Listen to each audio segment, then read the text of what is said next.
हम सब में से हर व्यक्ति को कभी न कभी किसी काल में पीठ में दर्द डेफिनेटली होता है और हमारा स्पाइन जो कि हमारा मेन सपोर्टिंग पिलर है उसके आसपास मांसपेशियां हैं जो कि 3 लेयर्स में रहती हैं और इसीलिए अगर हमारा पोस्चर फॉल्टी है, हमारी जीवन शैली अच्छी नहीं है, हमारा खान पान, हमारे चलने की तरीका, हमारे बैठने का तरीका अगर अच्छा नहीं है तो उसी प्रकार ये एक्सपेक्ट किया जाता है कि कभी न कभी बैक पेन तो डेफिनेटली होगा। नमस्कार, मेरा नाम डॉक्टर श्वेताब वर्मा है। मैं मेदांता अस्पताल लखनऊ में कार्यरत एसोसिएट डायरेक्टर स्पाइन सर्जरी का हूँ। आज इस पॉडकास्ट में हम लोग आपसे कमर के दर्द, पीठ के दर्द के बारे में कुछ जानकारी शेयर करना चाहेंगे और इसी सिलसिले में हमारे साथ मिस सोनल हैं जो कि अजिया बोटानिका से हैं।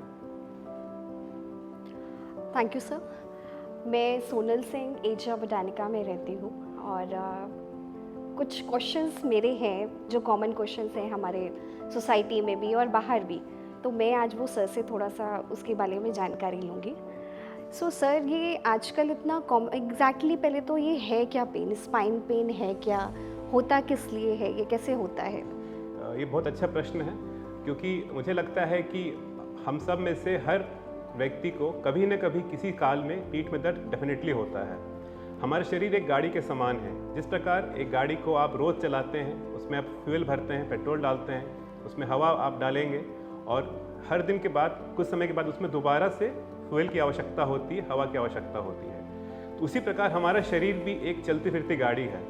अगर हम इससे रोज़ काम ले रहे हैं तो ये बहुत ही नॉर्मल है कि कभी न कभी कुछ न कारण से हमारे पीठ में दर्द होता है और हमारा स्पाइन जो कि हमारा मेन सपोर्टिंग पिलर है उसके आसपास मांसपेशियां हैं जो कि 3 लेयर्स में रहती हैं और इसीलिए अगर हमारा पोस्चर फॉल्टी है, हमारी जीवन शैली अच्छी नहीं है, हमारा खान पान, हमारे चलने की तरीका, हमारे बैठने का तरीका अगर अच्छा नहीं है तो उसी प्रकार ये एक्सपेक्ट किया जाता है कि कभी न कभी बैक पेन तो डेफिनेटली होगा। तो ये अबनॉर्मल इसे बिल्कुल ना समझें क्योंकि हर व्यक्ति को कभी न कभी ये होता है। लेकिन अगर ये पीठ का दर्द ज़्यादा है, परेशान कर रहा है, जीवन शैली को अफेक्ट कर रहा है तो इसकी इलाज की आवश्यकता पड़ती है। सर, मैं ये जानना चाह रही थी, क्या ये एज का भी कुछ फैक्टर होता है? ये बच्चों में भी हो सकता है या फिर यंग पीपल में ज़्यादा पाया जाता है या फिर ओल्ड एज में होना ही होना है? जी, ये भी बहुत इम्पॉर्टेंट प्रश्न है। देखा जाए तो बैक पेन हर उम्र में हो सकता है, लेकिन अगर ये पेन बुढ़ापे में ज़्यादा है या यंग युवा वर्ग में भी अगर ये पेन ज़्यादा है तो खतरे की घंटी है। बच्चे खेलते कूदते हैं, उनमें बैक पेन होने की उतनी प्रॉब्लम तो नहीं होनी चाहिए, लेकिन अगर कोई भी व्यक्ति रात में पेन बता रहा है या कई हफ्तों से दर्द बना हुआ जिसमें आराम नहीं मिल रहा है, साथ साथ पीठ में दर्द, कमर के दर्द के साथ पैरों में झुंझुनाहट है या नेक पेन बहुत ज़्यादा बढ़ा हुआ, हाथ सुन्न हो रहा है, हाथ काम नहीं कर रहा है, तो ये सब खतरे की घंटी होती है।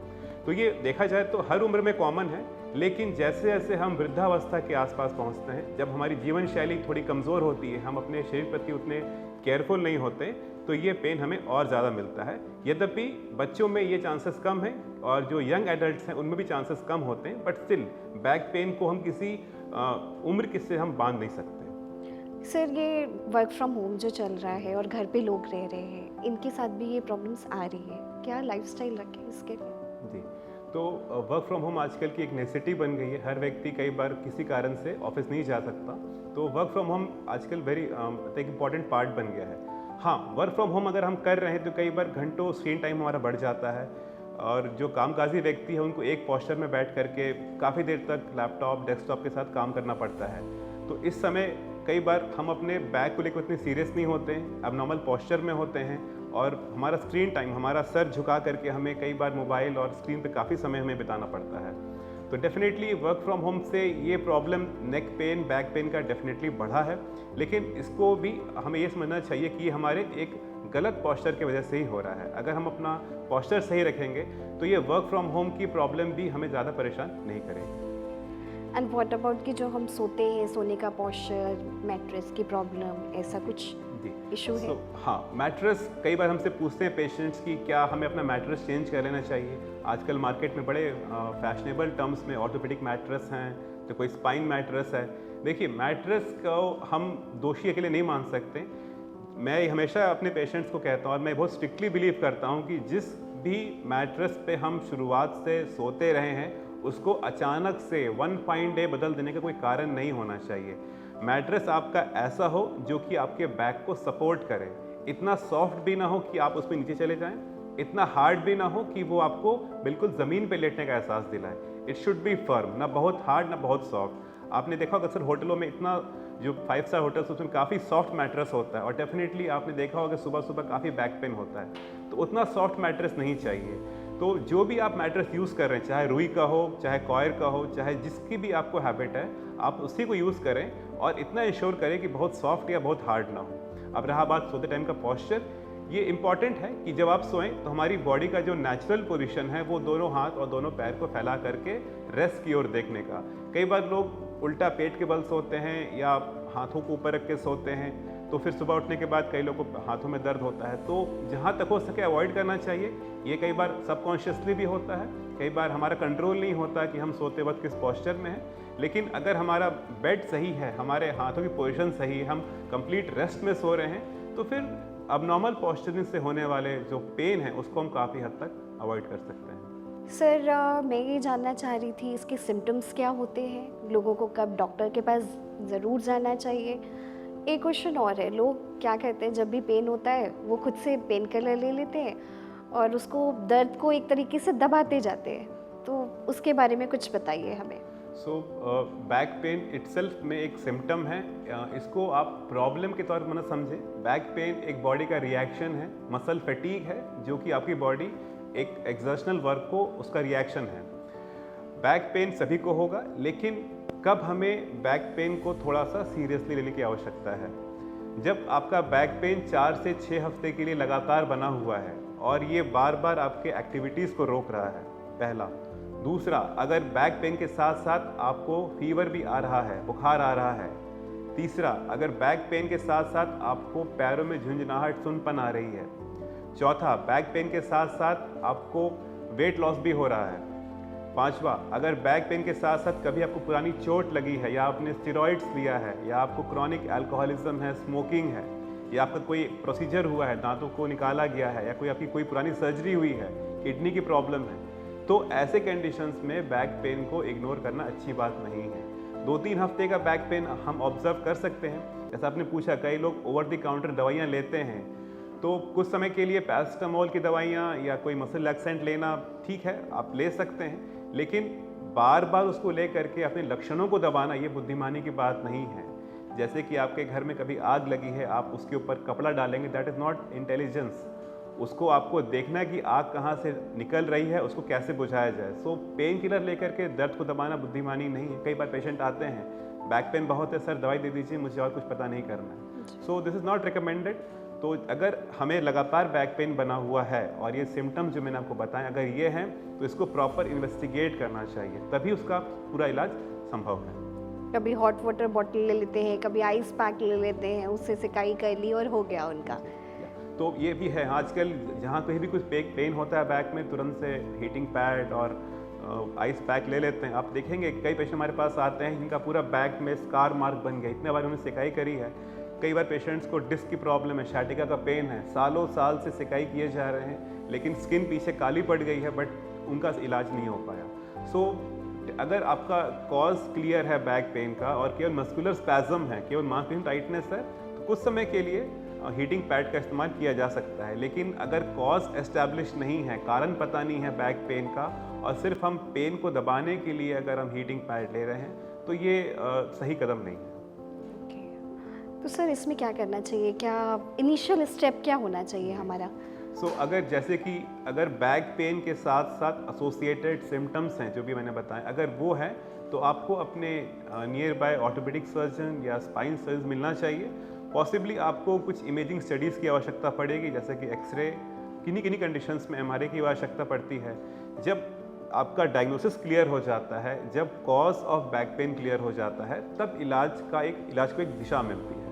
तो first thing is that not to be ignorant, अपने सिम्टम्स की अनदेखी ना करें, अपने डॉक्टर से मिलें, उनको पूरी बात बताएं, जो भी हिस्ट्री है आपकी, जो कुछ पहले इलाज आपने लिया है या कोई एडिक्शंस हैं, खुल के बताएं उनको, ताकि उसके हिसाब से इलाज हो। डॉक्टर्स आपके बीमारी में पार्टनर हैं, आपको कोई जज नहीं करता है कि कोई प्रॉब्लम रही है या आपने कभी अल्कोहल लिया है या स्मोकिंग करी है, तो उससे आपके जजिंग मेंटालिटी पे कोई बात नहीं आती। वी आर जस्ट पार्टनर्स, आपको हम किस प्रकार सही दिशा में ले सके, वो हमारा मकसद रहता है।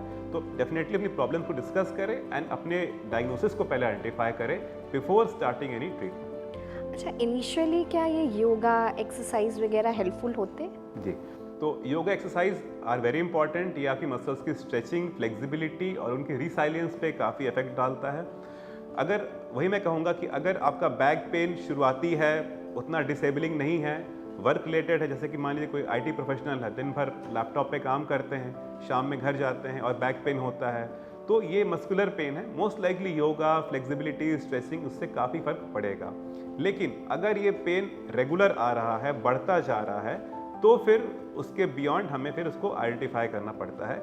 Yoga and other exercise therapy are very good, provided कि हमारा डायग्नोसिस क्लियर है कि ये केवल मांसपेशियों में कमजोरी की वजह से हो रहा है। अच्छा, हमने बात कर ली कॉज क्या है, सिम्टम्स क्या है, अब मैं जानना चाहती हूँ कि इसका क्योर क्या है। सो 80% time most of the people will have back pain. कोई बैक पेन से ऐसा कोई व्यक्ति नहीं कह सकता कि मुझे बैक पेन नहीं हुआ, and most of the time ये आपके अपने proper exercise, posture and diet से इम्प्रूव हो सकता है। मैं इसमें मानता हूँ कि जहाँ तक हमारा जीवन शैली अगर नेचुरल वे में रहेगा, उतना हम प्रॉब्लम से दूर रहेंगे।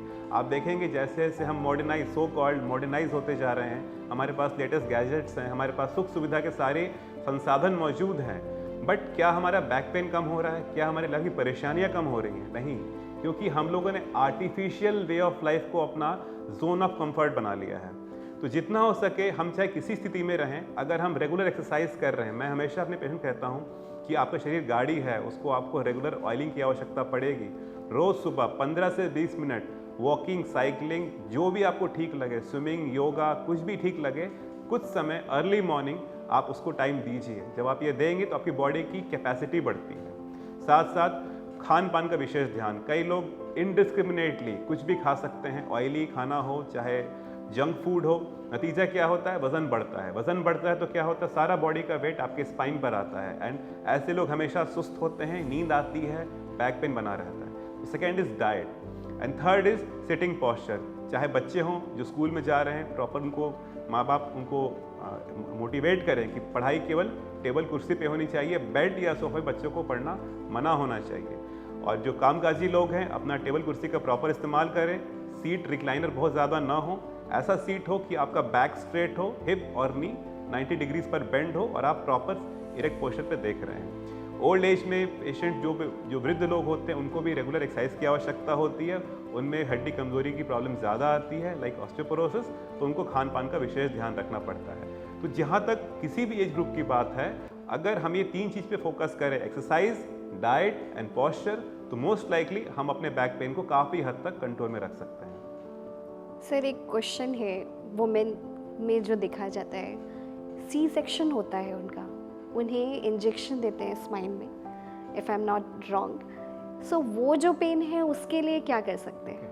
सो ये बड़ा एक कह सकते हैं कन्फ्यूजन है। देखिए, कई लोग को पहले जब ऑपरेशन होता है तो कई लोगों को स्पाइनल एनेस्थीसिया दिया जाता है, जहाँ पे पीठ में, रीढ़ की हड्डी में इंजेक्शन लगाया जाता है। वो आप बिल्कुल क्लियर रखें कि वो इंजेक्शन हड्डी में नहीं लगाया जाता है, वो नसों के अंदर लगाया जाता है, तो उसको हम कारण नहीं मानते हैं। सो उसके लिए आपको परेशान नहीं होना है, एक्सरसाइज करेंगे, बॉडी फिट रखेंगे, तो वो पेन भी आपको करते करते समाप्त हो जाना चाहिए। सर, जैसे कि हम लोग जानते हैं कि वुमेन, मतलब हमारी माएँ, चाहे वो छोटी बच्चे की माँ हो या फिर हमारी बुज़ुर्ग माँ हो, वो अपने से पहले दूसरों का ख्याल रखती हैं। दूसरों को देखने के चक्कर में वो अपना खाना पीना, एक्सरसाइज, वॉक कुछ भी नहीं करते हैं, और डाइट भी उनकी एक तरीके से पुअर होती है। तो उसके लिए आपका क्या सजेशन है? सो डेफिनेटली फीमेल्स की रिक्वायरमेंट ज़्यादा होती है हड्डी मजबूती की, बिकॉज शुरुआत से डाइट कम रही है, फैमिली को सपोर्ट करना पड़ता है, कहीं ना कहीं she is the last person to eat at home. तो डाइट एंड एक्सरसाइज, बच्चों को स्कूल भेजना है, घर गृहस्थी काम है, तो अपना हेल्थ थोड़ा उनका बैकफुट पे रहता है। सो कुछ समय के लिए आपकी बॉडी इसको एक्सेप्ट कर लेती है, बट एज सून एज आप 35-40 ईयर्स के होना शुरू होते हैं, आपकी बॉडी का स्टोर्ड रिजर्व खत्म होना शुरू होता है, and then comes the period of menopause, जो अराउंड 45-47 ईयर्स पे आता है। So it is very important कि अगर शुरुआत से थोड़ा सा एक्सरसाइज का पैटर्न रखें, अपना दिनचर्या को थोड़ा सा इन्वॉल्व करें कि हम एक्सरसाइज कर रहे हैं, सनलाइट ले रहे हैं, और डाइट में डेली एक गिलास मिल्क लेना या मिल्क प्रोडक्ट्स लेना, ये बहुत इंपॉर्टेंट है। और जैसे जैसे मेनोपॉज का समय आता है तो then we have to be very very sure कि female specially vitamin D calcium लें। अगर लग रहा है कि पीठ में दर्द हो रहा है या ज़्यादा पेन है तो अपना विटामिन डी चेक भी करा सकते हैं। एंड स्पेशली पोस्ट मेनोपॉजल एक बार साल में डेक्सा स्कैन हम लोग कराते हैं, जो कि ये बताता है कि क्या ऑस्टियोपोरोसिस शुरू हुआ है कि नहीं हुआ है, और अगर हो गया है तो क्या ग्रेडिंग है, उस अनुसार से ट्रीटमेंट आपका शुरू हो सकता है। बिकॉज अगर इस समय आपका विटामिन डी एंड आपकी बोन डेंसिटी अगर सही नहीं है तो ऐसे आगे चल करके आपको फ्रैक्चर्स के काफ़ी रिस्क बढ़ जाते हैं, जो कि मुख्यतः स्पाइन में फ्रैक्चर हो सकता है, कलाई की हड्डी में फ्रैक्चर हो सकता है या हिप फ्रैक्चर हो सकते हैं। तो फीमेल्स में स्पेशली 30 ईयर्स से शुरू होते हुए उनको डाइट पे बहुत ध्यान देना है, एक्सरसाइज पे ध्यान देना है, and one should be very careful around age of menopause, जहाँ पर उनको vitamin D calcium supplements regular लेने चाहिए और साल में एक बार अपना बोन डेंसिटोमेट्री, जिसको हम डेक्सा स्कैन कहते हैं, वो कराना चाहिए। ओके, सो आप एक कुछ 2-4 लाइन में सारे व्यूअर्स को हमारे कुछ ऐसे पॉइंट्स बताएं जो उन्हें शुरू से ध्यान रखना चाहिए। देखिए, बैक पेन, नेक पेन किसी एज को लिमिट नहीं करता है। हम सबको ये जानना चाहिए कि चाहे किसी एज का भी हो, चाहे बच्चे हो, मिडिल एज हो, एल्डरली हो, मैं अभी भी ये बिलीव करता हूँ और ये बहुत क्लियर फैक्ट है कि अगर हमने शुरुआत से अपने शरीर पे इन्वेस्टमेंट किया है तो उसका रिटर्न आपको डेफिनेटली मिलेगा। कोई भी जगह इन्वेस्ट करने में थोड़ा टाइम देना पड़ता है, पेशेंस चाहिए और फेथ चाहिए। अगर हम अपने हेल्थ को नेग्लिजेंट रखेंगे तो डेफिनेटली एक उम्र के बाद जैसे जैसे उम्र बढ़ती जाएगी अपनी प्रॉब्लम शुरू होती है। सो मैंने देखा है कई बच्चे आजकल जंक फूड का काफ़ी इस्तेमाल करते हैं, they not careful about their diet. तो हर उम्र में ठीक है, वंस इन अ वाइल कभी आपको कुछ बाहर का खाना खा सकते हैं, but regularly homemade pure vegetarian food और विथ मिल्क प्रोडक्ट्स अगर आप ले रहे हैं तो आप ये जान के चलें कि आपकी बॉडी मोर और लेस आपकी नॉर्मल रहेगी, आपको इतनी प्रॉब्लम्स नहीं आएगी। तो diet, exercises and your sitting posture, ये सबसे इंपॉर्टेंट है हर उम्र में, कोई उम्र इसके लिए अलग नहीं है। और स्पेशली अगर आपका डाइट हेल्दी है, आप अपने हेल्थ के लिए जागरूक हैं, सुबह आप टाइम निकाल रहे हैं अपनी बॉडी के लिए, एंड ऑन वर्क आप केयरफुल है अपनी सिटिंग पॉस्चर के लिए, then you can be assured कि आपको ये प्रॉब्लम ज़्यादा परेशान नहीं करेगी। तो आज के पॉडकास्ट में हमने देखा कि बैक पेन और नेक पेन कितना इंपॉर्टेंट है हमारी लाइफ में। हर एज में ये कॉमन है और इसको हम इजीली अवॉइड कर सकते हैं। जितना ज़्यादा हम नेचुरल वे में अपनी बॉडी को रखें, उस पर हम आर्टिफिशियल लाइफस्टाइल का लोड ना डालें, तो हमारे बैक पेन हमें दिक्कत नहीं कर सकता है। So thank you ma'am for coming and sharing your time with us, and thank you so much. Thank you.